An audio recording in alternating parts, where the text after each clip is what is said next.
Welcome to Kitbag, the ultimate destination for football fans. Whether you're cheering for Arsenal, Chelsea, Manchester United, or any other top club, we've got your team's colors running through our veins. From official replica kits to custom player prints of your favorite stars like Ronaldo, Messi, and Kane, Kitbag is your one-stop shop for all things football. Powered by Fanatics, we deliver to over 180 countries, ensuring you get the gear you need fast. For true football passion, think Kitbag. Visit kitbag.com today. That's kitbag.com. Kitbag. Are you ready to take control of your health? At 4U Health, we believe wellness and lab testing should be accessible, inclusive, and yes, fun. With our tech-powered at-home lab test, you save time and money while feeling your best. Say goodbye to long waits and office visits. Check your health on your own terms with 4U Health. Visit 4uhealth.com today and free yourself from traditional medicine. That's the number 4uhealth.com.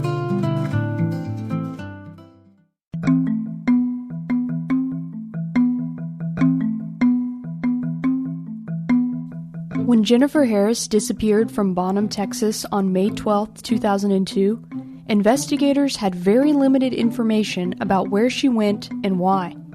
And when her body was discovered in the Red River 6 days later, what was missing from the scene was nearly as important as what was found. So the fact that Jennifer's uterus was missing, that got a lot of attention, and it got a lot of people talking about, and they removed her uterus to hide the fact that she was pregnant. And, then you couldn't do a DNA test and that sort of thing. Another theory in the early days was that Jennifer had possibly ended her own life after a battle with depression. If she killed herself, where are her clothes? If she killed herself, where's her purse? If she was depressed and she wanted to end it all, why would she lock her vehicle and take all of her personal effects with her? Her keys, her purse, etc. Physical evidence doesn't just disappear on its own. Someone had gotten rid of Jennifer's clothes, purse, and keys. Fire is often used to sanitize evidence. And that person was almost certainly Jennifer's killer. Offenders don't have to do a lot of stuff for the homicide of a woman to not be solved, especially when they know how to manipulate the situation based on the victim's history. Join me as we try to discover what happened to Jennifer Harris and who is responsible for her death. From Cold Case Productions, this is Final Days on Earth, Season 2, The Life and Death of Jennifer Harris. Episode 10, The Fire. I'm your host, Claire Sanamaw. Thanks for listening. For the past 9 weeks, we've been going through the investigation into the disappearance and death of Jennifer Harris. We've covered Jennifer's movements during her final days, the period in which her friends and family waited in limbo when she was simply a missing person, and the ultimate discovery of her body. We've also touched on the bizarre and suspicious behavior of the two persons of interest as identified by law enforcement, Jennifer's ex-boyfriend, James Hamilton, and her ex-husband, Rob Holman. But there's more to our story. More that happened in the otherwise sleepy town of Bonham on the night Jennifer disappeared. It's a potentially explosive correlation that had been overlooked for years by the original authorities on the case. And it's a pretty hot topic for Investigator Daryl Parker, who finally put the pieces together. So, there's something we've been waiting to talk about for a long time in this case, and that is the fire. Tell me when you learned that fire might have played a role in Jennifer's case. It could just be a coincidence, but in my line of work, there are no coincidences. I mean, this wasn't common knowledge in the days of the investigation. I've been through this case file backwards and forwards. I don't see a mention of a fire anywhere. Right. When Daryl Parker first started working at the Fannin County Sheriff's Office in 2009, he did what any good investigator would do. He endeavored to retrace the path of Jennifer Harris's killer. I knew where her body had been found, and in my training for investigations, and I seen the studies that say that a human body that's put into a body of water, like a river, with enough volume to carry a human body, generally they are found within 1.5 to 2 miles from where they're put in the water. Given the parameters, Daryl calculated an area to search for a plausible entry point along the Red River, somewhere Jennifer's killer would have had an opportunity to place her body in the water. So when I started looking at the properties along the river, well, they're all private. And so this is the first piece of land where you can get to the river, and it's pretty isolated. Daryl came upon a patch of land that was privately owned, but without fencing or gates. In other words, open to the public. The thing was, it was dilapidated and appeared to be in ruins. He began investigating this property and found that it was owned by the Whitlocks, a local Bonham family, whose main residence was still very much intact and standing. It was clear to Daryl that the piece of land at the front of the property once held a structure, given the fact that the foundation was still exposed. He was curious about what happened, how this small wooden cottage fell into its current state, and after digging around more, he discovered a surprising bit of history about this property, something that dovetailed with the Jennifer Harris case, something that had been smoldering in the background the entire duration of the investigation. A mysterious fire had engulfed the original structure, the very night of Jennifer's disappearance. So at the time that Jennifer disappeared, it was getting ready to rain. So sometime between 8:12 and midnight. That fire burned. Yes. And when the fire department got there, the cabin was already fully engulfed, so they just let it go ahead and burn. But this was a night where it had already rained, so it was already wet. Why would a cabin spontaneously combust? It did not. The fire department determined that it was arson. So somebody intentionally set it on fire. Yeah, that's a fascinating set of circumstances that all had to collide for that particular fire to occur in that location. Yes, and so in the context of a crime, why is that important? Because fire is often used to sanitize evidence, people will shoot and kill a person and leave them in the house and try to burn the house down, hoping that will cover up the shooting. And that's one thing. That's an entire human body. But when we're just talking about trying to get rid of clothing, a purse, car keys, and you throw that into a cabin and set it on fire, you're just not going to find that stuff. While technically private property, the Whitlocks were known to be generous with their land, and at that time, many locals accessed the Red River there. Today, there are posted no trespassing signs, and the property appears a little more secure. Back in May 2002, the small wooden structure didn't have electricity running to it, and there was no evidence that it caught fire on its own by a lightning strike or any natural means. Authorities determined that the fire at the Whitlocks was suspicious and criminal. But what happened next made for an even more interesting night in Bonham. According to a statement from the fire chief at the time, he had just started to respond to a fire near the Red River when he got a call that there was a second fire at a property a few miles away, owned by the Brinley family. Mr. Brinley stated that before the fire had started, he saw a man in a pickup truck stop in front of a small storage structure on his property. As the truck drove off, the structure had started to burn down. The volunteer fire department responded, but all they could do was set a wet line to stop the fire from spreading. The property burned to the ground and was reportedly ruled as arson.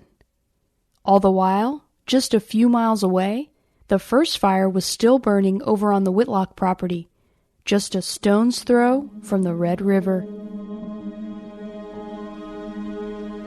Daryl Parker thinks there's room for both fires to be related to Jennifer's case. Let's say someone dismembers a victim and they'll try to go around and put pieces in different dumpsters. That could have been very well what happened. Who knows?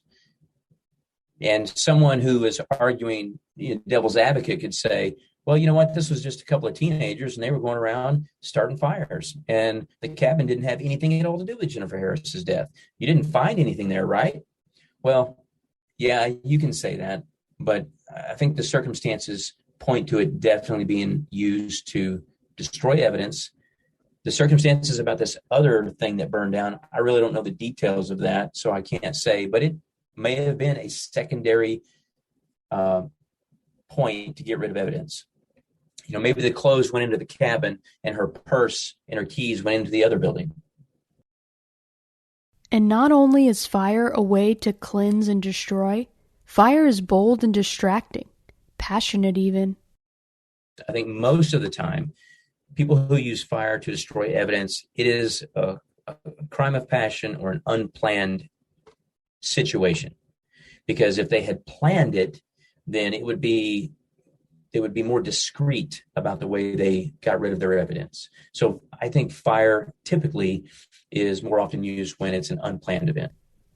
While the fire at the Brindley property doesn't have a clear relationship to Jennifer's case, the fire at the Whitlock property is another story. When I started looking at the case, I noticed that one condition of the body is that she had this mud on her, and this was this blue marl mud.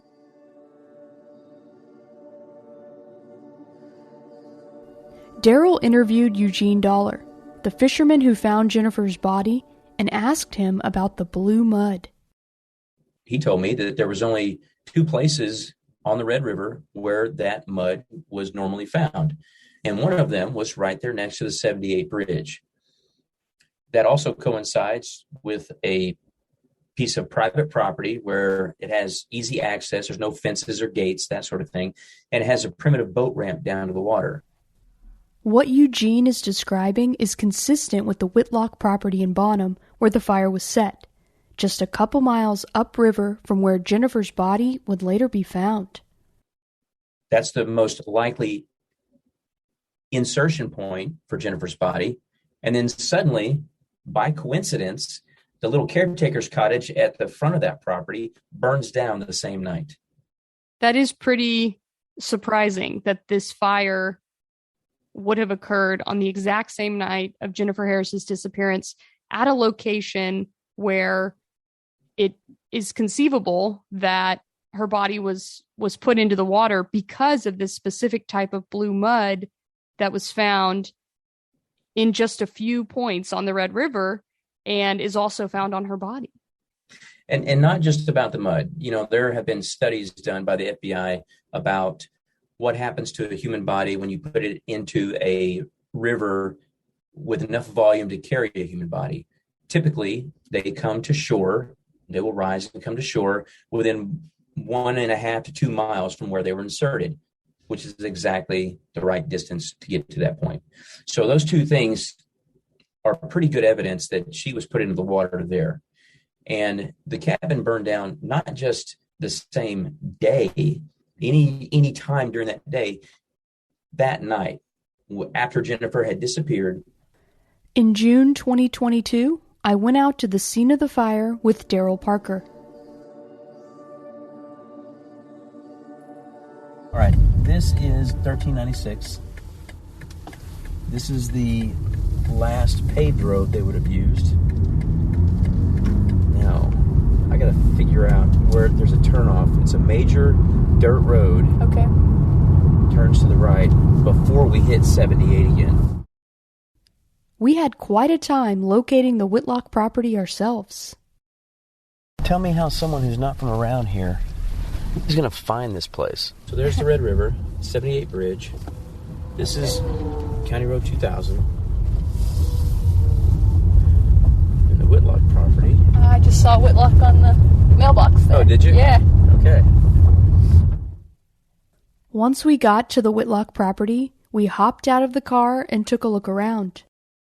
Can we get out here? Yeah, sure. We saw what was left of the structure that had burned down, what Daryl had seen back in 2010. It was just a small, concrete slab foundation. This is part of the foundation for the little cottage. Okay. And so it was a little wooden cottage? It was a little wooden cottage, and like that. Okay. That is a piece of melted glass from the original windows. Okay, that's amazing. Yeah. Can you see that? So this is from the fire? That's from the fire. Wow. Yep. I actually have a piece of that melted glass that I keep it in my desk. After Daryl learned about the fire, he brought out a class of police academy recruits to excavate the scene in 2010. Better late than never.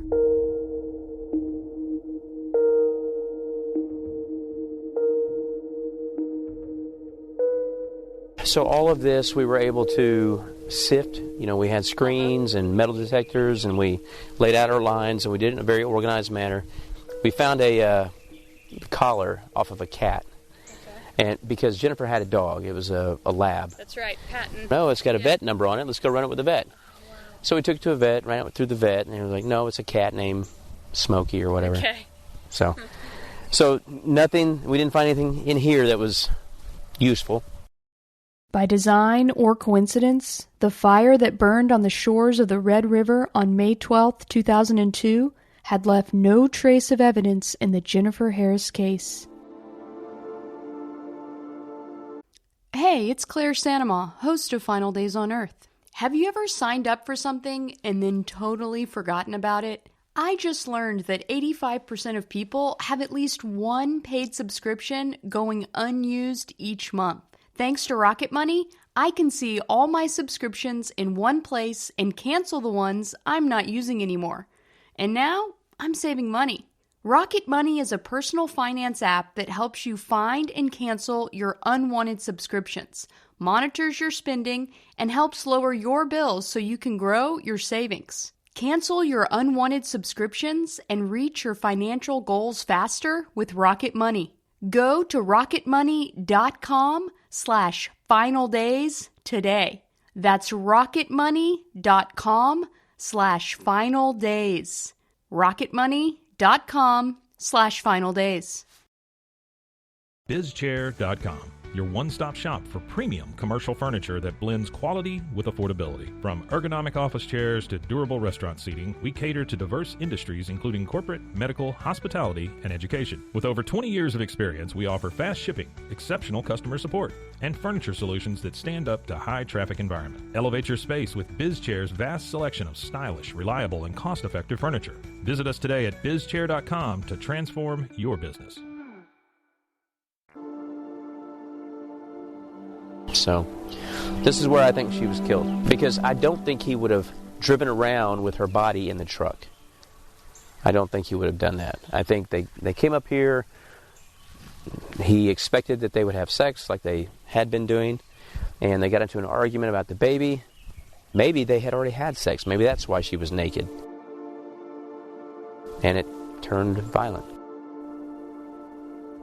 At the time of her murder, Jennifer was romantically involved with both Rob Holman and James Hamilton. It's important to note that both men have repeatedly denied being with Jennifer on the night she disappeared. No one has ever been charged in relation to Jennifer's case. But because the information about the fires didn't come up until much later in the investigation, it sparks additional interest in the minds of the current cold case investigators.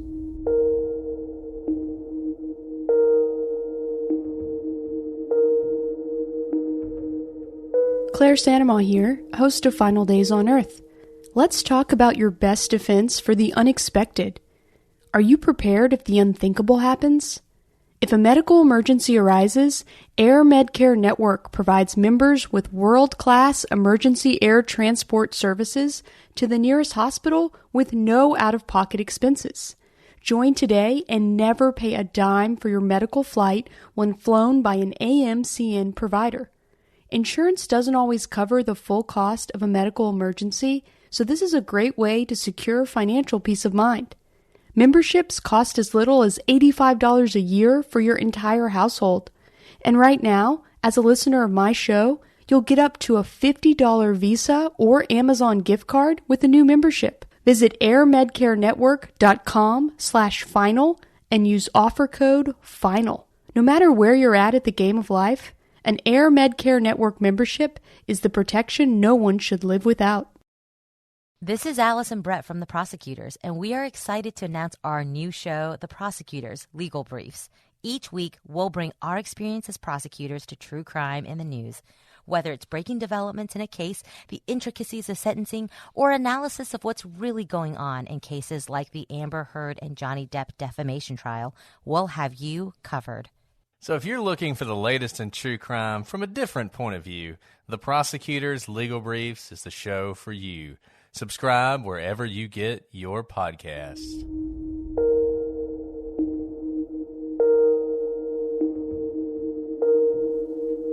The possible connection of arson in the Jennifer Harris case piqued my interest, so I reached out to one of my favorite criminologists, Dr. Claire Ferguson in Queensland, Australia.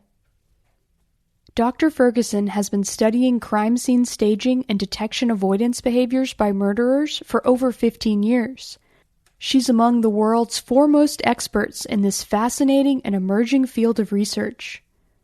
Listeners to Season 1 of this podcast will recognize Dr. Ferguson's name from Damien Hurd's case. Features of staged homicides are one of Dr. Ferguson's areas of expertise, and, as fate would have it, arson-associated homicide is another one. So it kind of course, falls under the banner of concealment. And most of my research is around different types of detection avoidance. In 2015, Dr. Ferguson was the lead author on a study in Trends and Issues in Crime and Criminal Justice titled Arson-Associated Homicide in Australia, a 5-year follow-up. The problem with the arson research kind of across the board is that it destroys evidence. So studying arson can be tricky because a lot of the evidence, you don't know what people necessarily did because the evidence has been burned. That's kind of the point.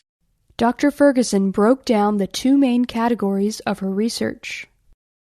In the research, we generally characterize arson-associated homicides as either primary arson or secondary arson. So basically, that's where the person died from the fire or the person was already dead before the fire was set. Some research breaks it up even further into like whether the body itself was burned, either primary or secondary, or whether a structure was burned primary or secondary. But the broadest categories are those ones where the fire was actually used as the murder weapon, and then when the fire was used as concealment. So in this case, or as evidence destruction, in this case, we would be talking about secondary arson-associated homicide, if indeed the arson is associated with the homicide. Right. And I noticed that in your study, it said that it was extremely rare and accounted for only 2% of total homicides. You know, why do you think it's so rare? Well, I think that's probably an underestimation. So I think especially for secondary arson-associated homicides, we probably don't record those as often as they actually happen because you mightn't know that someone has destroyed evidence using fire. For example, if they have a fire pit in their backyard or they have a fireplace, they might have just burned something or whatever. They might have just held on to it and burned it. So you wouldn't necessarily know about that. I think that's the major reason, but I think also people probably use other forms of evidence destruction that might be quicker and draw less attention more often. So instead of burning clothes, put them in a dumpster, for example. However, that is about opportunity. If there isn't a dumpster to put them in, or, you know, some remote place, then that might be less likely to happen.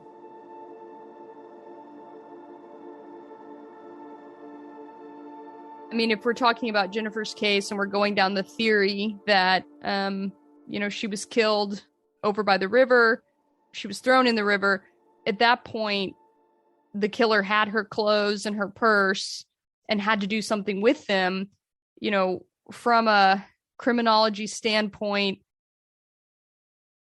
if the body's thrown in the river, does it make as much sense for the offender to also throw the items in the river? Or is it like, well, I already put her body there, I need to do something different with these other pieces of evidence? I think depending on who the offender is and how clearly they're thinking, there's more risk associated with putting the clothes into the water or just leaving them in the forest or whatever, because knowing that this is going to be probably first a missing persons investigation, they would have known that that area is going to be scoured for evidence. So burning them is an additional safeguard against them being found. And also, in the middle of nowhere, the opportunity presents itself to burn something more so than it would have in an urban place where if you start a fire, someone's going to call police pretty much straight away. And the thing is about fire, if someone does call it in, you have just really screwed yourself over from an offender standpoint. Because if you're trying to burn items that might not burn that well, and the fire is put out quickly, you've now drawn attention to those items and the fact that there was an attempt to destroy them.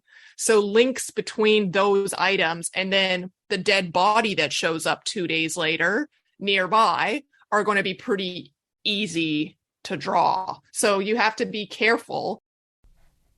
The fire's location almost certainly would have precluded an immediate response, giving the arsonist ample time to leave the scene and for the intended items to burn before recovery.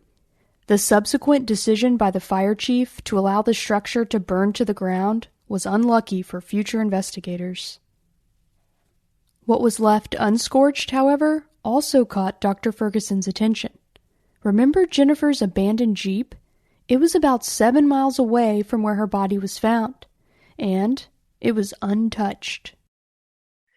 The other thing about the Jeep not being burned is that if you're thinking about destroying evidence, firstly, it goes to the fact that there wasn't probably evidence in there. So she likely just walked away from it and went somewhere else. And also the potential for like a spatial difference between where the Jeep was and where the homicide was. If it took effort to go back to the Jeep, or if it was starting to be daylight and the opportunity was diminishing for getting rid of the Jeep, etc., that could help explain that lack of attention to that massive piece of evidence that the offender hasn't really tried to do anything with. From an offender's perspective, the Jeep is quite useful because it allows for that conjecture, I guess, or that mystery surrounding, did she hitchhike? Did she walk into the woods and commit suicide? Did she go for a swim and drown, etc.? So it's convenient, really, to leave it there, especially if it's parked haphazardly and is going to draw attention, and the body's way over here and the Jeep is here. Despite the fact that the Jeep created a lot of initial questions in Jennifer's case, Dr. Ferguson agrees with investigator Daryl Parker that Jennifer's body tells a story, and it's one of murder, not suicide or an accident. I mean, not finding the clothes is a pretty good way to negate the notion that she accidentally drowned, for example. I think there's data about how women commit suicide and whether they're likely to be naked. And I don't think they are. And if that was the idea, that she was going to go drive around and then go swimming like somewhere out, in the creek or whatever, then she probably would have brought her dog. Ah, the sizzle of McDonald's sausage. It's enough to make you crave your favorite breakfasts. Enough to head over to McDonald's. Enough to make you really wish this commercial were scratch and sniff. And if you're a sausage person, now get 2 satisfyingly savory sausage McGriddles, sausage biscuits, or sausage burritos for just $3.33. Or mix and match. Price and participation may vary. Cannot be combined with any other offer or combo meal. Single item at regular price. Ba-da-ba-ba-ba. Jennifer's dog Patton was also an indicator for her family. Back when Jennifer was classified only as a missing person, one of the things her sister Alyssa and Grandma Mimi held on to was the fact that she had left Patton behind. They thought surely she would return for her dog, who she called her baby. But remember, there was talk of another baby, one who Jennifer indicated also belonged to Rob Holman, just like their beloved black lab, Patton.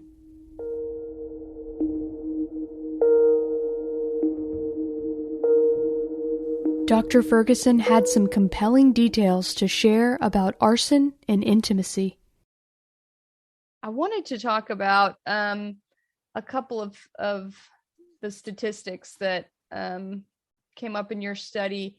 It talked about how the largest portion of arson-associated victims were the current intimate partner of the victim, and only a small percentage were the ex-partners. I think it was the current intimate partner was 23% and the ex-partner was 3%. In Jennifer's case, her ex-husband was also her current intimate partner by both of their admissions. So it's sort of an interesting crossover there. They're very muddy, those conceptualizations. The definitions vary depending on the study that you're talking about, who is considered X or not X. A lot of research actually just puts them together because it's too hard. Like if someone's separated but not legally divorced, is that X or is that still current? So I think in hindsight, if we did this again, I would probably just lump them together, but you should look at the numbers together is the point. Okay. There is a link between intimacy and arson associated homicide.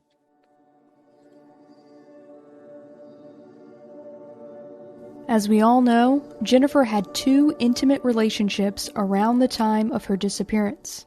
Her ex-husband, Rob Holman, and her ex-boyfriend, James Hamilton. It's no surprise that law enforcement identified both men as persons of interest in Jennifer's death. But perhaps the most intriguing evidence in Jennifer's case is her belief that she was pregnant and her desire to tell everyone that the baby's father was Rob Holman. According to Rob's own statements to police, he believed that this information would ruin his new relationship with Sarah Beth, the woman he hoped to marry.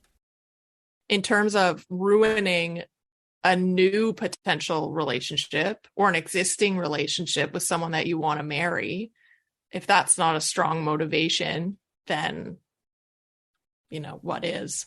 But lest we forget, Rob's fraught relationship with Jennifer wasn't the only one in the picture.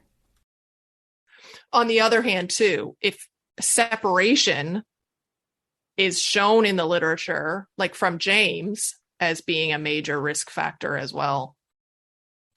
Just that act of separating. And pregnancy by someone else would be probably another massive risk factor. Applying separation as a risk factor for intimate partner femicide is tricky because you have to think about it from the offender's perspective. When is the separation?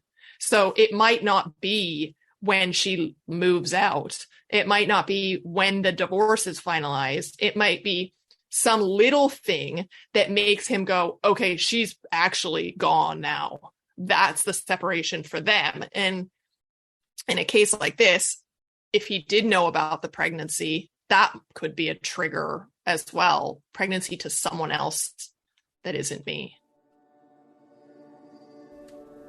Dr. Ferguson was also drawn to several facts about James Hamilton, specifically that he had an allegation of putting his hands on Jennifer's neck in the past.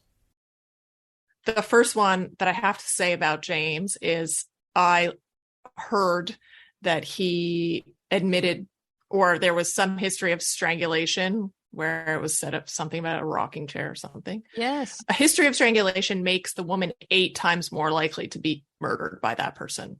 Wow. So that is like a alarming statistic.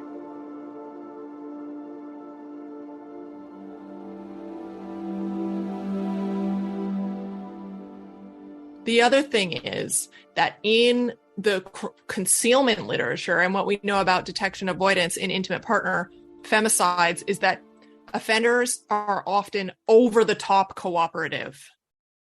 So cooperation doesn't necessarily mean that they're trying to clear themselves, as I'm sure the investigators would understand. However, what that cooperation is often very self-focused and self-absorbed. So offenders who do cooperate because they've concealed it and, they want to get their narrative to be accepted, generally will firstly malign the victim, talk about her as being crazy and, whatever, suicidal, blah, blah, blah. And they'll try to sort of ramp up that side of things, to blame her for the death a lot of times. But they also are just very self-focused in terms of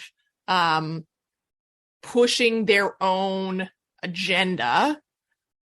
And that's why they're helpful and cooperative. So it's all about setting the story from their perspective and making sure that what investigators hear from others about the relationship, for example, that they can kind of front foot anything that makes them look bad. So that's what the helpfulness and cooperation is about. While noting that she was suspicious about James's cooperation with the investigation, Dr. Ferguson also pointed out something from James's behavior during his interview with police that to her actually bolstered his claims of innocence. And it was a detail that stood out to the original investigators as well. James's insistence on keeping his cell phone turned on and in his hand during the entire interview at the sheriff's office while Jennifer was still a missing person. The thing about not wanting to hand over the cell phone because of a fear of her calling and him not having the phone or no one answering sprung to mind to me as important because it's not that manipulative helpfulness that you see in people who conceal homicides. It's much more genuine about an actual concern for making sure that someone is there if she calls.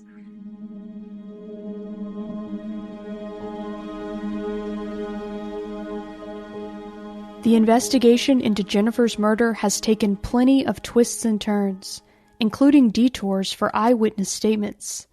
I wanted to get Dr. Ferguson's take on the account of Deborah Lambert, the Oklahoma woman who believes she saw Jennifer Harris being accosted by 3 men on the Red River Bridge on Mother's Day 2002.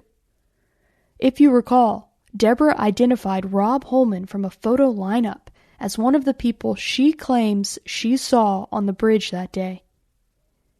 To put it mildly, Dr. Ferguson did not find Deborah's statement to be credible. I mean, if he's recruited a couple of people to help him kill Jennifer, firstly, completely unnecessary because he could easily get her alone in a remote location like he has a million other times. Secondly, if that was the case, then like he would give himself an alibi with these other two people instead of his alibi being, I was driving around aimlessly and no one can account for me. Like, surely if it was planned to that extent of having two accomplices who now have not said anything for years, they would have incorporated that into an alibi. For what it's worth, investigator Daryl Parker also discounts Deborah's statement, mainly for the reason that it doesn't fit into the established timeline of Jennifer's disappearance. But more on that in our next episode. In Dr. Ferguson's research, the likelihood of multiple people being involved in Jennifer's murder and evidence disposal is quite slim. In the study, 91% of offenders in arson-associated homicides acted alone. And speaking of rare circumstances, Dr. Ferguson's study also found that 98% of offenders set only one fire in the 24 hours after committing murder. As we've already covered, there were reportedly 2 fires set in a short time frame on the evening that Jennifer disappeared.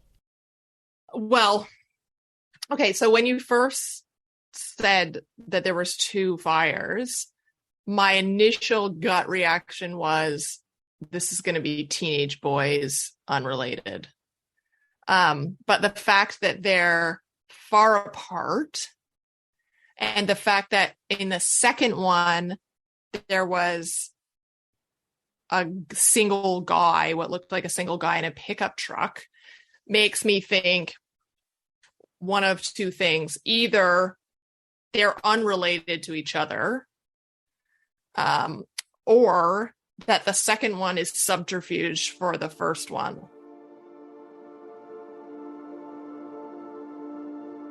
So the second one is designed to draw attention away from in case someone calls in the first one. Hopefully the volunteer firemen will be over here at this residential one, and this one will have time to burn. But that depends on how closely together they were lit, etc. The fire chief at the time gave a statement saying that he was on his way to the fire on the riverbanks when he got a second call about the residential fire. Dr. Ferguson was curious about how common suspected arson was in Fannin County back in 2002, and I had wondered that myself. I'd already made an open records request about it and gotten a reply from the Texas Department of Insurance. The report showed an annual total of 46 fires that were listed as undetermined origin, and of those, 11 were listed as intentionally set. Intentional fires up to less than 1 a week, maybe intentional. And you've got 2 in one night. It's pretty different. While Dr. Ferguson's study focused on arson in Australia, she also took into account landmark studies from other countries, including one from the U.S. that examined 183 arson-associated homicides in America from 1985 to 1994. I just want to read you this quote from an American study that was done on arson-associated homicides. It says, "This finding lends support to a hypothesis that fire, an unnecessary aspect to the killing, is a form of overkill. Overkill is found in between 46 to 90% of intimate partner homicides and can result from intense anger that develops within a troubled relationship between intimates."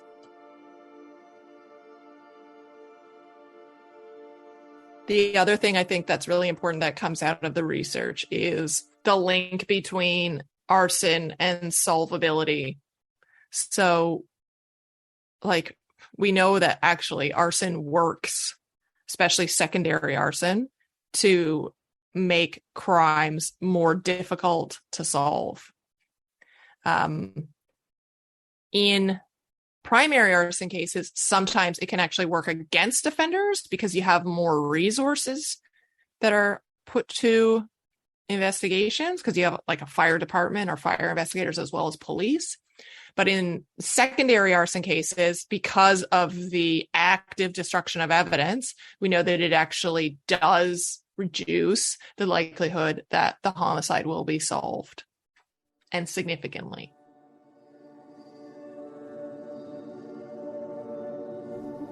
While fire is an excellent way to dispose of many items, there are certain materials that are generally known not to burn to the point of extinction, like metal.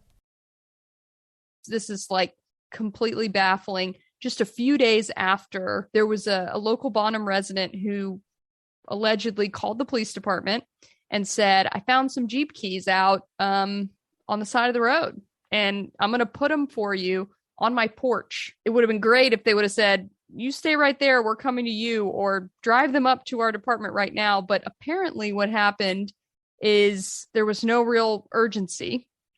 And he said, I'm going to put them out on my porch for you. You come get these keys.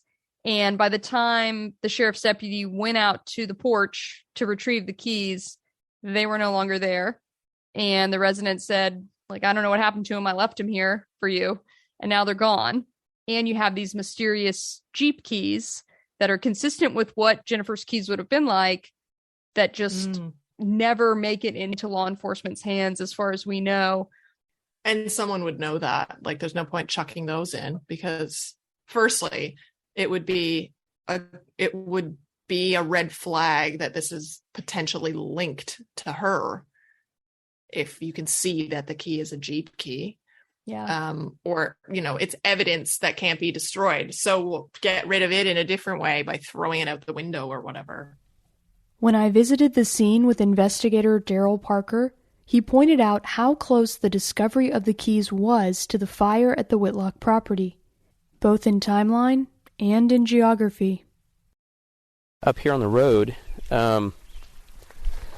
where these keys supposedly were found, and this is, again, anecdotal, can't prove it. Right. But there's another driveway, about 100 yards this way. Halfway between these two driveways, these keys were supposedly found on the side of the road. Okay. And it makes sense. You're the killer, right? Right. You take off, you're in your truck, and you look, and there on the seat are her keys. Keys don't burn. So, see that other driveway? Yeah. Somewhere between here, he throws them out the window. Well, this patch of the side of the road had just been mowed, like the day before. Okay. And this brush hogging crew had supposedly kicked these keys out. A man finds them, calls the sheriff's department, says, well, if you want them, they'll be on my porch, and then they disappear. And that was right here. That was right here. So, if that story is true, which I can't confirm, sure, and the cottage burns down the same night, and it's the only place where you can get to the water, I mean, what else do you need? Right. It does seem like a pretty strong connection to this being the place where Jennifer's body went in the water, where her clothes and purse were destroyed, right, and where her keys were discarded. Yeah. Now, I'm a criminal defense investigator. Right. So I know from the defense side, I would be like, okay, show me the keys. Yeah. Why do you think that it happened there? What's your evidence? So I can't, and the only answer to that is, look, it's circumstantial evidence. Circumstantial evidence means you don't have to have hard forensic evidence. It's just a set of circumstances that piled on top of each other make the result inescapable. So. Yeah. It'd be one thing if all you had was the fire. Right. All you had were the keys. Right. Or all you had was, well, it's 2 miles from where her body washed up. Yeah. But you have all 3 of those things.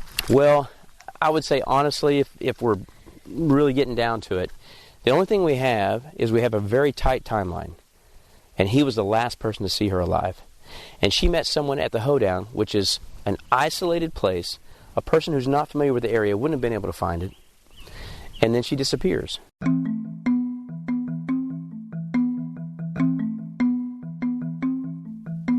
On the next episode of Final Days on Earth, the life and death of Jennifer Harris. Daryl Parker takes me through his timeline of the case. Starting route to 416 East 9th Street. So I know it's been 20 years, but have there been a lot of development around here, or does this pretty much mirror? No, this is still pretty much the same place. We're going back to Bonham, and we're taking you along for the ride. I've done this before, but I'll do it over and over and over again, because one of these days, I'm going to have to testify.